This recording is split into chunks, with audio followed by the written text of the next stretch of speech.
हाय दोस्तों, एक बार फिर से हमारे यूट्यूब चैनल राज लेक्चर में आप सभी का स्वागत है। और जैसा कि आप लोग जानते हैं कि हमने अपने पिछले लेक्चर्स में यानी अपने लास्ट लेक्चर में हमने बात की थी एक्सरसाइज नंबर 4.2 से रिलेटेड कुछ बेसिक जानकारियों को, जिसमें हम आज के लेक्चर में हम जो भी सवाल लगाएंगे तो कल के हमने लेक्चर में जो भी फॉर्मूले लिखवाए थे या समझाए थे उन सभी का प्रयोग करके हम आज के लेक्चर में एक्सरसाइज नंबर 4.2 के सभी सवालों को लगाने वाले हैं। देखते हैं कितने सवाल हो पाते हैं। चलिए इसी के साथ करते हैं अपने वीडियो को स्टार्ट। और जिसने भी अभी तक चैनल को सब्सक्राइब नहीं किया है वो चैनल को जाकर सब्सक्राइब कर ले, और वीडियो को लाइक नहीं किया है तो वीडियो को लाइक करना ना भूलें और चैनल को दोस्तों में शेयर जरूर कर दें। तो चलिए करते हैं इसी के साथ अपने वीडियो को स्टार्ट। तो चलिए दोस्तों स्टार्ट करते हैं अपने एक्सरसाइज नंबर 4.2 के पहले क्वेश्चन की। तो पहला क्वेश्चन हमारा कह रहा है कि उस त्रिभुज का क्षेत्रफल ज्ञात कीजिए जिसके शीर्ष निम्नलिखित है। तो यहाँ पर हमें 3 शीर्ष दिए गए हैं। तो कह रहा है कि हमें शीर्ष दिए गए हैं और हमें इन शीर्षों से बने त्रिभुज का क्षेत्रफल ज्ञात करना है। तो चलिए ज्ञात करते हैं। तो हमने अपने पिछले लेक्चर में पढ़ा था किसी त्रिभुज के क्षेत्रफल का सूत्र किसी त्रिभुज के क्षेत्रफल को निकालने वाला सूत्र हमने पढ़ रखा है। तो चलिए, तो उसमें हमने x1/1, x2/2, x3/3 यानी पहले शीर्ष को हमने x1/1 कहा था, दूसरे शीर्ष को x2/2, तीसरे शीर्ष को x3/3। तो चलिए हम पहले इनको समझने के लिए पहले क्वेश्चन में हम इसमें x1/1 डाल दे रहे हैं नीचे, इसमें x2/2, इसमें x3/3, जिससे आपको पहले क्वेश्चन को समझने में आसानी हो। तो चलिए अपने यहाँ पर हमने x1/1, x2/2 और x3/3 डाल दिया। तो चलिए अब अपने क्वेश्चन को करते हैं शुरुआत। तो हमने त्रिभुज के क्षेत्रफल का सूत्र पढ़ रखा है। क्या पढ़ रखा है? हमने पढ़ रखा है कि त्रिभुज का क्षेत्रफल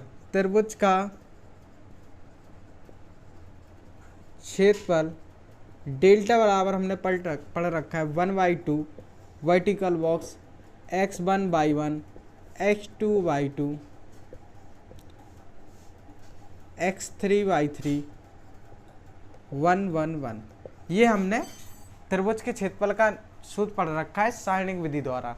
तो चलिए अब यहाँ पर हम x1 के स्थान पर x1 को यानी जो हमने जो वैल्यू पता है हम सब में इसको पुट कर देते हैं। तो हमारा हो जाएगा डेल्टा बराबर हो जाएगा 1/2, x1 क्या है हमारा 3, x2 x1 3/1 है हमारा 8, x2 क्या है -4 और y2 क्या है 2, x3 क्या है 5 और y3 क्या है 1 और हमारा 1 तो है ही यहाँ पर। चलिए अब इसको हम क्या करेंगे, अब हम कर देंगे, अब सारणिक है तो हम इसका प्रसार कर देंगे। तो हम यहाँ पर किसी के भी सापेक्ष, किसी भी रो या कॉलम के सापेक्ष हमें यहाँ पर प्रसार कर देंगे तो हमारा जो त्रिभुज का क्षेत्रफल आ जाएगा वो निकल के आ जाएगा। तो चलिए प्रसार कर देते हैं। तो लिख देते हैं एक्सपेंडिंग विथ किसी के सापेक्ष, आप R1, R2, R3 किसी के सापेक्ष भी प्रसार कर सकते हैं। तो चलिए हम R1 के सापेक्ष प्रसार कर रहे हैं तो लिखते हैं एक्सपेंडिंग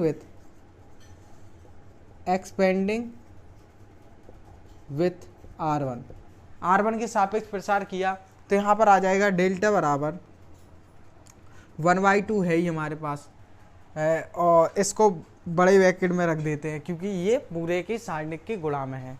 ठीक, फिर अब हमने पहला भी अब लिया R1 का, तो क्या है 3 प्लस माइनस का, तो आप लोग चिन्ह प्रपाटी जानते हैं। अभी हमने इतने क्वेश्चन लगा लिए तो आपको बार बार बताने की ज़रूरत नहीं है। तो हमने पहला चिन्ह लगाया, पहला अभी अब लिया 3 ब्रैकेट में, आमने और सामने छुपाएंगे क्या बचेगा 2, आमने और सामने छुपाएंगे क्या बचेगा 2 1 1 1। अब लगाया माइनस का चिन्ह 8 वर्टिकल बॉक्स बनाया। अब क्या होगा, आमने और सामने छुपाएंगे क्या बचेगा -4 1 5 1 वर्टिकल बॉक्स लगाया, प्लस का चिन्ह 1 वर्टिकल बॉक्स, आमने और सामने छुपाएंगे बचेगा -4 2 5 1। चलिए ब्रैकेट बंद। अब इसको आगे हल करेंगे तो आएगा अपना, इसको आगे हल करेंगे तो आएगा डेल्टा बराबर 1/2 ब्रैकेट में 3। अब 2/2 क्रम की सारणिक का प्रसार करना आप लोग जानते हैं। हम क्या करेंगे, हम करेंगे पहले ऐसा गुणा होगा 2 का, फिर ऐसा माइनस का चिन्ह, फिर ऐसा, पहले ऐसा माइनस का चिन्ह, फिर ऐसा, पहले ऐसा फिर माइनस का चिन्ह का प्रयोग, फिर ऐसा। तो ये गुणा करना हम सीख चुके हैं कि किसी 2x2 क्रम की सारणिक का प्रसार करना हम जानते हैं। चलिए कर लेते हैं। तो हो जाएगा 3 ब्रैकेट में 2 एकम 2 माइनस 1 एकम 1 माइनस चिन्ह माइनस 8 ब्रैकेट -4 का गुणा होगा 1 में तो हो जाएगा -4 माइनस 5 का गुणा 1 में तो माइनस के 5 हो जाएगा प्लस 1 ब्रैकेट में 4 का गुणा 1 में 4 माइनस 5 दूनी 10 ब्रैकेट बंद। चलिए आगे आएगा डेल्टा बराबर 1/2 ब्रैकेट में। अब इसको हल करते हैं तो आ जाएगा 2 में से 1 घटाएंगे 1 और 1 का गुणा होगा 3 में तो हो जाएगा 3 माइनस -4 और -5 हो जाएंगे मिलके -9 और माइनस का गुणा माइनस में हो जाएगा तो यहाँ पर हो जाएगा प्लस और 9 का 8 में गुणा होगा 9 8 8 9 72 ये हो जाएगा प्लस 1। तो यहाँ पर 4 में 10 को घटाएंगे तो बचेगा -6 और माइनस का गुणा प्लस में होगा तो यहाँ पर हो जाएगा माइनस और 6 का गुणा 1 में होगा तो यहाँ पर हो जाएगा 6। तो ये आ गया अपना। अब आगे बढ़ते हैं तो डेल्टा बराबर 1/2 ब्रैकेट में 3 72 में से 6 घटाएंगे तो अपने पास बचेगा 72 में 6 घटाएंगे तो अपने पास बचेगा 66। क्या बचेगा 66 प्लस का 66 और यहाँ पर डेल्टा बराबर हो जाएगा 1/2 इंटू में 66 में 3 जोड़ेंगे तो हो जाएगा 69 और 69 है तो अपने बच गया डेल्टा बराबर आ गया 69/2 69/2 इकाई स्क्वायर यूनिट स्क्वायर। ये अपना आ गया इस त्रिभुज का क्षेत्रफल यानी इन शीर्षों से बने त्रिभुज का क्षेत्रफल आ गया अपना। दोस्तों यहाँ पर हमसे एक गलती होगी, यहाँ पर क्या था -4 ये हमने देख नहीं पाया क्या है -4 तो यहाँ पर -4 का 1 में गुणा होगा तो यहाँ पर हो जाएगा -4 और ये हो गया ठीक। अब -4 और -10 हो जाएंगे मिलकर -14 तो यहाँ पर -6 की जगह -14 आएगा और फिर इससे क्या होगा घटाएंगे तो अपने पास आएगा -14 घटाएंगे तो हम पहले क्या करेंगे अब 3 इनको जोड़ देंगे तो क्या हो जाएगा 72 में 3 जोड़ेंगे तो 75 -14। अब बचेगा अपना थोड़ा गलत हो गया यहाँ पर डेल्टा बराबर आ जाएगा 1/2 घटाएंगे 5 में से 4 गया 1 6 61 तो हमारे पास डेल्टा बराबर आया 61/2 यूनिट स्क्वायर। ये होगा अपना इन शीर्षों से बने यानी जो हमें शीर्षों के निर्देशांक दिए गए हैं इन निर्देशांकों से बने यानी इन शीर्षों से बने त्रिभुज का क्षेत्रफल हो जाएगा हमारा 61/2 यूनिट स्क्वायर। तो आप लोग इसका स्क्रीनशॉट ले सकते हैं और यहाँ पर हमने अपना पहला क्वेश्चन समाप्त कर लिया। तो चलिए इसी क्रम में बढ़ते हैं अपने दूसरे क्वेश्चन की ओर। चलिए दोस्तों अब इसी क्रम में बात कर लेते हैं अपने अगले क्वेश्चन की। तो जो हमारा अगला क्वेश्चन है वो है क्वेश्चन नंबर 2। तो कह रहा है कि सारणिक का प्रयोग करके दिखाइए कि निम्न बिंदु क्या है संरेख हैं। यानी हमें सारणिक वाला मेथड का प्रयोग करना है और हमें दिखाना है कि जो हमें बिंदु दिए गए वो क्या संरेख हैं। तो ये हमें 3 बिंदु दिए गए हैं तो हमें इन्हें क्या करना है संरेख सिद्ध करना है कि संरेख का मतलब है कि ये तीनों बिंदु एक ही रेखा पर स्थित हैं, यही हमें बताना है। तो आप लोगों ने हमने कल बताया था आपको कि एक ही रेखा पर कोई 3 बिंदु एक ही रेखा पर 2 या 2 से अधिक बिंदु तब स्थित होते हैं जब किसी त्रिभुज का क्षेत्रफल 0 होता है, क्योंकि इन 3 बिंदु ये चूंकि संरेख है तो संरेख बिंदु से आप देख सकते हैं कि त्रिभुज बन ही नहीं रहा और जब त्रिभुज नहीं बन रहा तो उसका क्षेत्रफल कैसे हो सकता है। तो यहाँ पर संरेख बिंदुओं का हम जानते हैं कि तीन संरेख बिंदुओं से बना किन्हीं 3 संरेख बिंदुओं से कोई त्रिभुज बनता नहीं है। तो त्रिभुज नहीं बनता तो उसका क्षेत्रफल कैसे हो सकता है। तो यहाँ पर हमने एक चीज़ जानी थी कि हमने पढ़ा था एक समझा था कि जो त्रिभुज का क्षेत्रफल होगा वह बराबर 0 होगा। कब होगा जब कोई 3 बिंदु संरेख हों। तो यहाँ पर उल्टा है, यहाँ पर क्या कह रहा है कि सारणिक का प्रयोग करके दिखाइए कि निम्न बिंदु संरेख हैं। तो संरेख हम कैसे संरेख सिद्ध कर सकते हैं यदि हमारा जो त्रिभुज का क्षेत्रफल बराबर आ जाए 0 के तो हम कह सकते हैं कि जो हमारे दिए गए बिंदु हैं वह कैसे हैं संरेख हैं। तो हमें क्या सिद्ध करना है, हमें बताना है कि त्रिभुज का क्षेत्रफल क्या है, 0। यदि हम क्या करेंगे, हम इन तीनों शीर्षों से क्या करेंगे, त्रिभुज का क्षेत्रफल निकालेंगे। जैसे अभी हमने पहले वाले क्वेश्चन में किया, तो हम पहले त्रिभुज का क्षेत्रफल निकालेंगे और यदि त्रिभुज का क्षेत्रफल क्या आ गया, बराबर आ गया 0 के, तो हम कह देंगे कि दिया गया, अतः दिए गए बिंदु कैसे है, संरेख। कब कह देंगे, जब हमारा त्रिभुज का क्षेत्रफल क्या आ जाएगा, 0। तो यहाँ पर हमारी जो फर्स्ट प्रायोरिटी है वो क्या है, त्रिभुज का क्षेत्रफल निकालना। तो चलिए हम त्रिभुज का क्षेत्रफल निकालते हैं। यदि 0 आ जाएगा तो हम कह देंगे कि अतः दिए गए बिंदु कैसे हैं, संरेख है। तो सबसे पहले हम क्या करेंगे, त्रिभुज का क्षेत्रफल निकालेंगे। तो त्रिभुज का क्षेत्रफल निकालना आप जानते हैं, क्योंकि अभी हमने पहले क्वेश्चन में निकाला। चलिए निकालते हैं। तो हम इस बिंदु इन पहले शीर्ष के निर्देशांक को मान लें x1y1, दूसरे को x2y2, जिससे आपको आसानी हो, x3y3। चलिए, तो हम त्रिभुज का क्षेत्रफल निकालने का सूत्र जानते हैं, क्या होता है, चलिए हम जानते हैं, लिखते हैं। त्रिभुज का क्षेत्रफल, त्रिभुज का क्षेत्रफल डेल्टा बराबर, हम जानते हैं 1y2 vertical box x1y1 x2y2 x3y3 1 1 1, ये हम जानते हैं। चलिए आगे बढ़ते हैं। तो डेल्टा बराबर 1/2, और जो हमने बिंदु यहाँ पर हमने निकाल लिए हैं, मतलब हमने उनके नीचे लिख दिया, x1y1 कौन है, x2y2 कौन है, x3y3 कौन है। तो यहाँ पर आप लिखे भी ना तो भी कोई दिक्कत नहीं, क्योंकि हम जानते हैं पहले बिंदु के निर्देशांक x1y1, दूसरे बिंदु के निर्देशांक x2y2 और तीसरे बिंदु के निर्देशांक x3y3 हम ये जानते हैं। तो चलिए इनके स्थान पर रखते हैं। तो x1 के स्थान पर 5 5 -5 1 और हो जाएगा 10 7, और यहाँ पर 1 1 1 है। चलिए अब हम क्या कर देंगे, त्रिभुज का क्षेत्रफल निकालना है तो इसको हम हल करेंगे। तो हल कैसे करते हैं, सारणिक को प्रसार करते हैं या फंक्शन का प्रयोग करते हैं। तो यहाँ पर हम फंक्शन का प्रयोग जब करना आसान होता है, जब हमें कोई कठिन, मतलब उसमें कोई जैसे चर राशियाँ दी गई हो तो उसमें हमें सॉल्व करने में दिक्कत होती है, या कोई बड़ी संख्याएं दी गई होती, तब हमें फंक्शन का प्रयोग करना होता है ताकि वो सरल हो सके। लेकिन इसमें क्या अंक है, तो इसको तो साधारण तरीके से हम कैलकुलेशन कर सकते हैं। तो हम क्या कर देंगे, इसमें प्रसार कर देंगे। चलिए हम कर लेते हैं एक्सपेंडिंग विथ R1 के सापेक्ष प्रसार। तो एक्सपेंडिंग विथ R1, इसके सापेक्ष R1 के सापेक्ष हम प्रसार कर देंगे। चलिए दोस्तों, हम R1 के सापेक्ष प्रसार कर रहे हैं, तो इसके आगे बढ़ते हैं, देखते हैं क्या होता है आगे। तो R1 के सापेक्ष हम प्रसार कर रहे हैं, ये हमारा R1 है।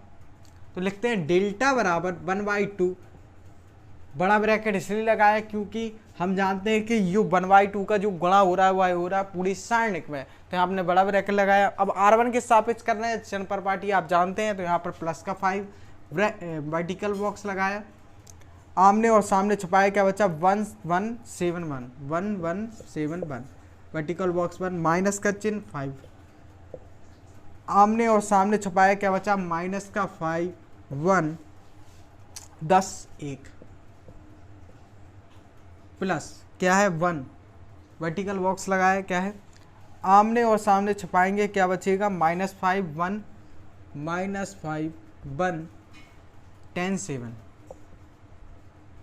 चलिए बड़ा ब्रैकेट बंद किया, डेल्टा बराबर हो जाएगा 1/2, बड़ा ब्रैकेट लगाया। अब हम क्या करेंगे, 2/2 साइड का प्रसार करना हम जानते हैं, कैसे करते हैं, इसको हल करें तो आ जाएगा ब्रैकेट में 1 -7 -5 -10। अब आपको ज़्यादा डिटेल में बताने की ज़रूरत नहीं है, क्योंकि ये चीज़ हमने कहीं से 5-6 लेक्चर से लगातार यही चीज़ करते आ रहे हैं, तो ज़्यादा बताने की ज़रूरत नहीं है।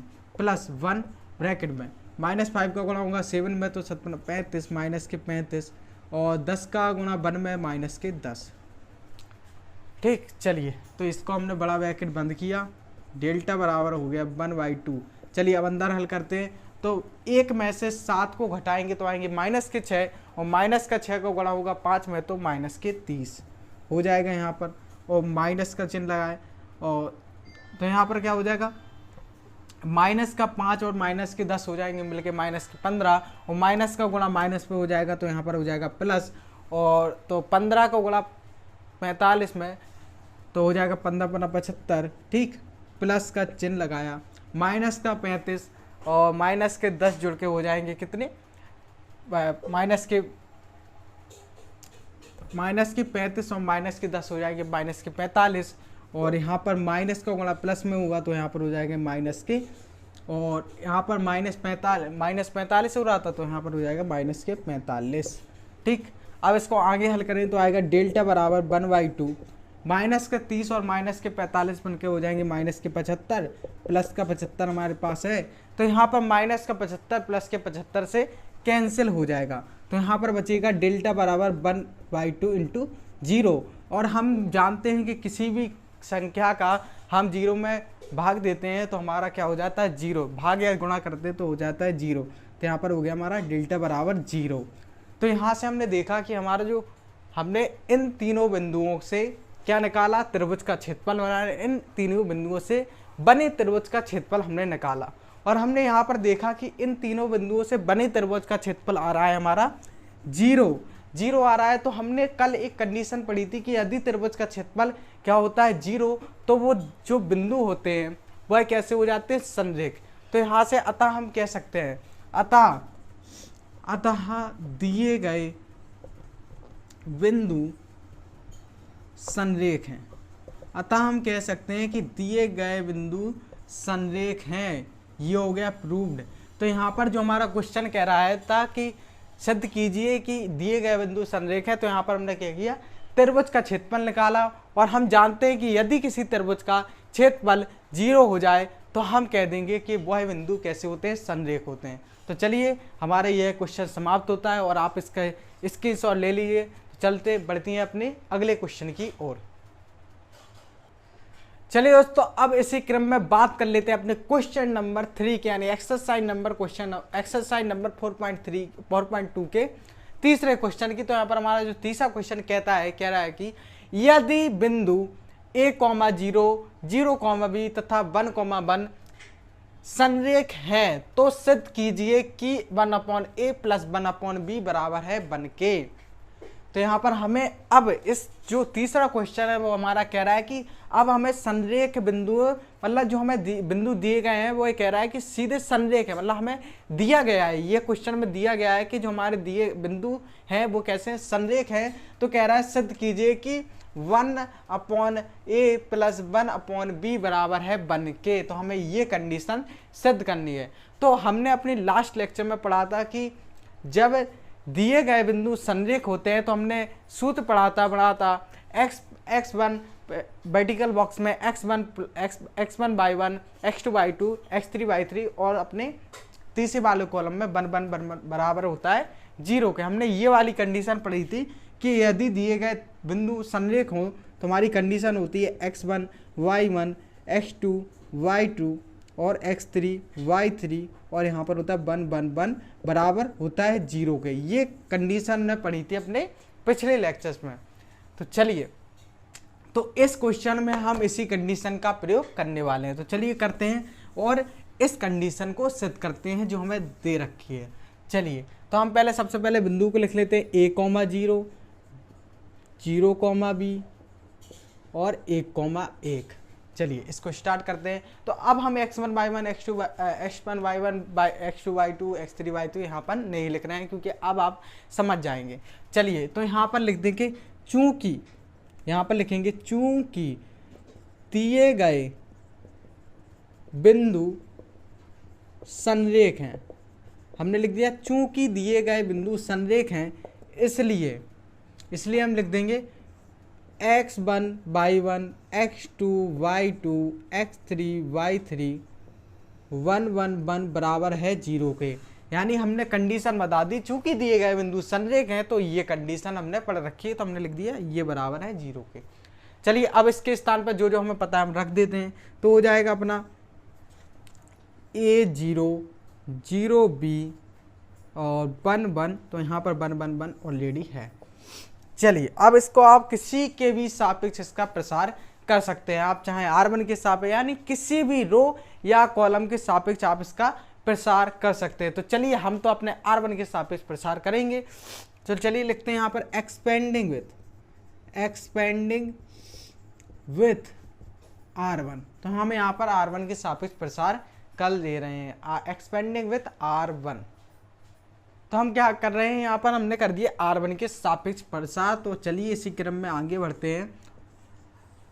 तो यहाँ पर हमने एक्सपेंडिंग विथ R1 होगा, चलिए अब करते हैं इसका प्रसार। तो यहाँ पर आएगा A, वर्टिकल बॉक्स बनाया, आमने और सामने छुपाएंगे तो बचेगा B1 1 1, माइनस के चिन्ह लगाया 0, वर्टिकल बॉक्स आमने और सामने छुपाएंगे बचेगा 0 1 1 1, और अपना तीसरा क्या है, प्लस का 1 बनाया, वर्टिकल बॉक्स बनाया, आमने और सामने छुपाएंगे तो आएगा 0B11, 0B11 बराबर है किसके, 0 के।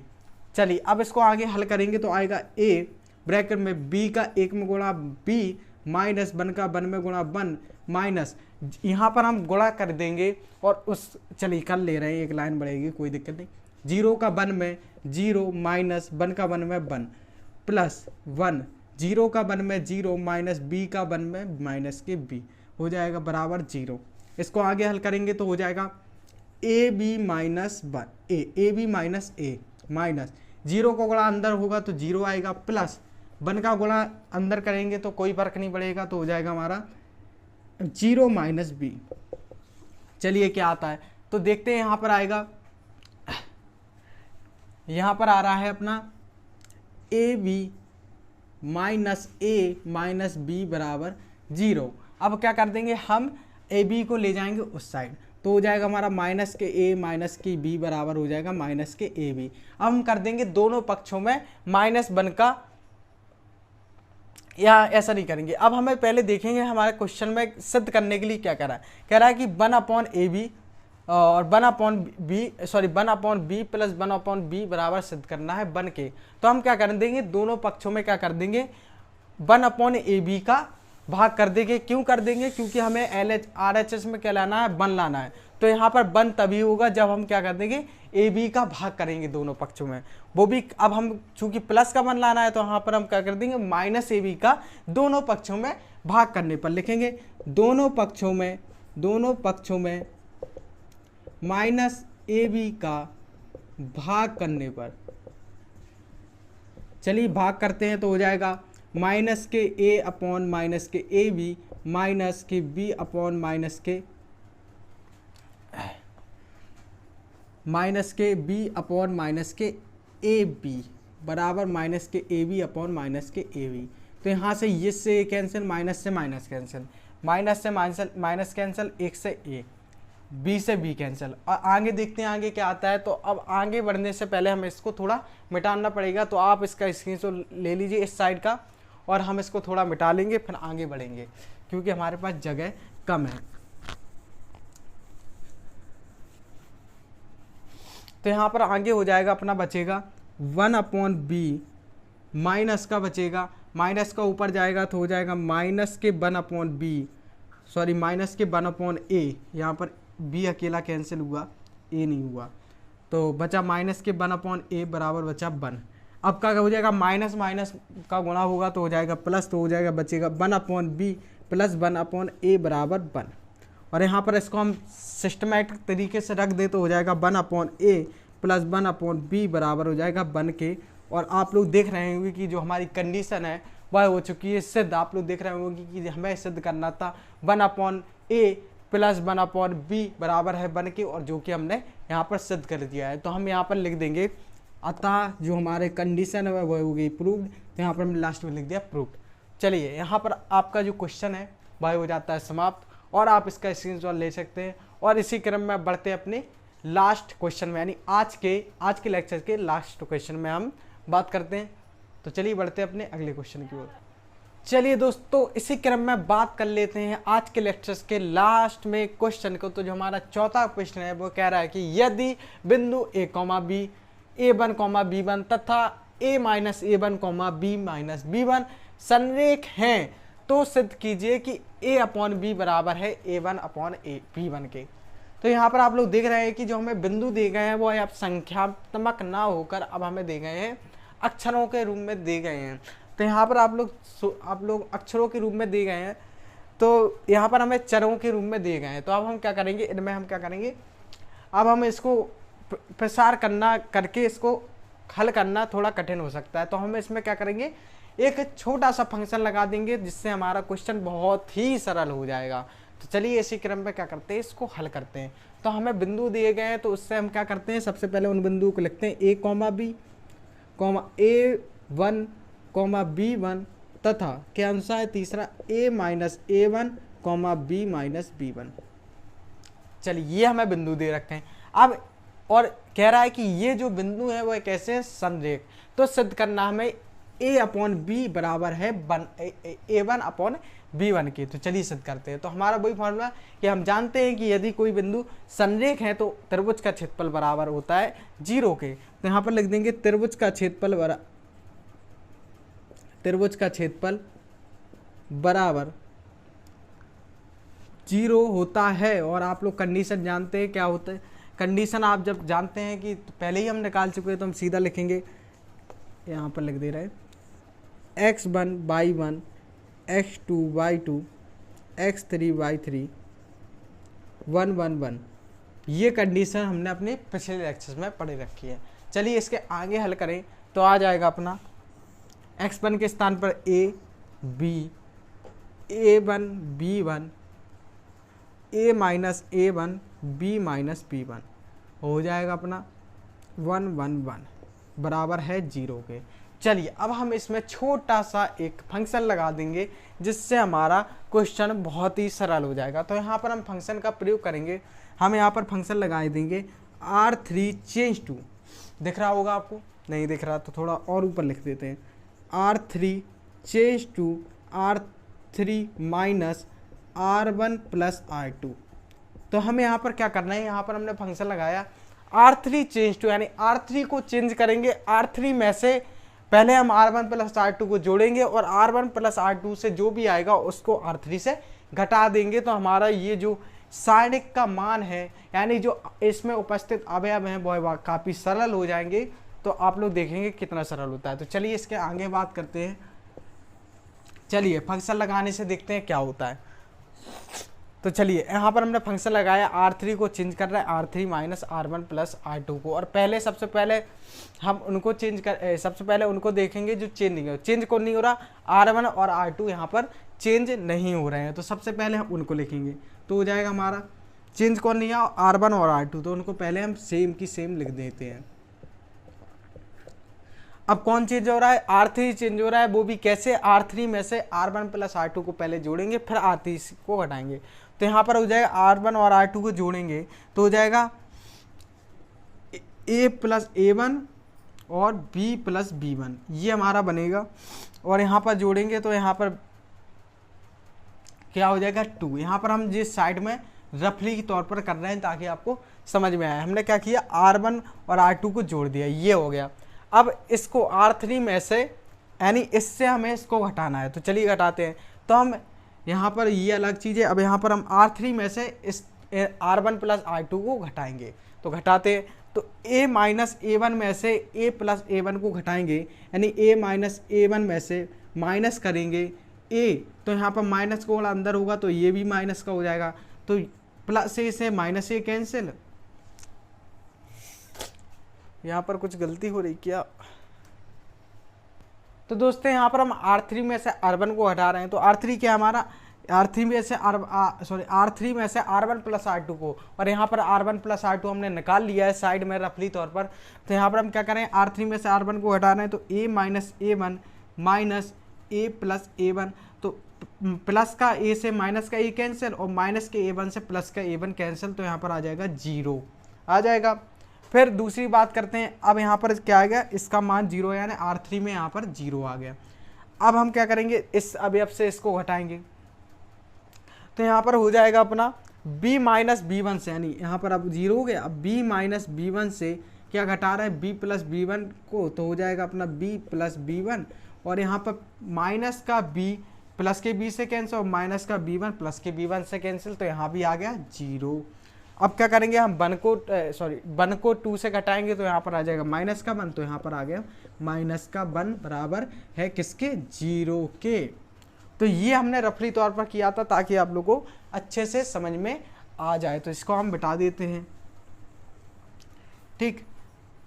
तो यहाँ पर हमने इतना सरल कर लिया, यानी हमने एक छोटा सा फंक्शन लगाया है जिसका प्रयोग करके हमने अपने क्वेश्चन में से जो जटिलताएं थी या जो हमारी कठिनाई थी उनको हमने सॉल्व कर लिया। अब हमारे आप लोगों को दिख रहा होगा कि R3 में हमारे जीरो की संख्या ज़्यादा है। तो आप लोग जानते हैं कि जब किसी सारणी में जिस रो या कॉलम में जीरो की संख्या ज़्यादा होती है हम उसी के सापेक्ष प्रसार कर देते हैं, क्योंकि हम ऐसा करने से हमारा जो मान निकालना हो जाता है किसी सारणी का वह हो जाता है बहुत ही सरल। तो यहाँ पर हम क्या कर देंगे, R3 के सापेक्ष इसका प्रसार कर देते। आप चाहे तो किसी के सापेक्ष भी कर सकते हैं। तो यहाँ पर हो जाएगा एक्सपेंडिंग विथ R3। तो चलिए करते हैं। तो हो जाएगा यहाँ पर R3, यहाँ पर चिन्ह का भी ध्यान दे देते हैं, plus minus plus minus minus plus minus plus minus minus sorry plus minus plus. तो चलिए हो जाएगा यहाँ पर 0, वर्टिकल बॉक्स बनाया, आमने और सामने छुपाएंगे, तो हो जाएगा B1